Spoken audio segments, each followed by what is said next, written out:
In extremis, la petite Manka est retirée d'un enfer. La main enflée est l'un des symptômes physiques de son mal-être. Son bourreau est sa tante à qui elle a été confiée 4 ans plus tôt. La présumée coupable ne se privera pas de lui faire vivre des cauchemars. L'alerte est donnée par le propriétaire de la concession où réside la dite famille à Limbe, dans la région du sud-ouest.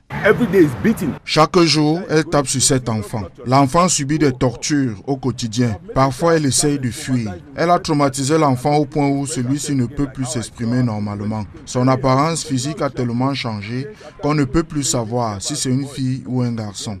Cet enfant allait mourir dans ma concession si je ne le sortais pas de là. La dame est alors mise aux arrêts par les éléments de l'unité de police spécialisée sur les violences liées au genre de Limbe.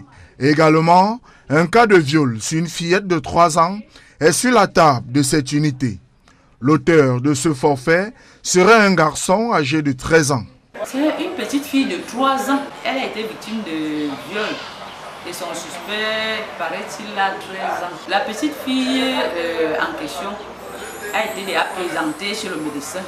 Oui, elle a déjà son certificat médical qui atteste qu'elle a évidemment été violée. Et les auditions du suspect ont aussi déjà été prises.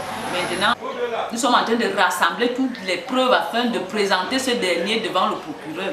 C'est donc sous des chapeaux de roue que la nouvelle équipe conduite par Adieme Mvomo démarre la lutte contre les violences basées sur le genre. Naturellement, l'apport de la population est la bienvenue, tout comme des causeries éducatives avec les parents dans le but de sensibiliser ces derniers. Nous appelons vraiment les populations, oui, à lutter contre ces violences. Et nous constatons vraiment que les populations sont en train de venir se plaindre. C'est donc une nouvelle ère qui s'ouvre à Limbe en ce qui concerne la lutte contre les violences basées sur le genre.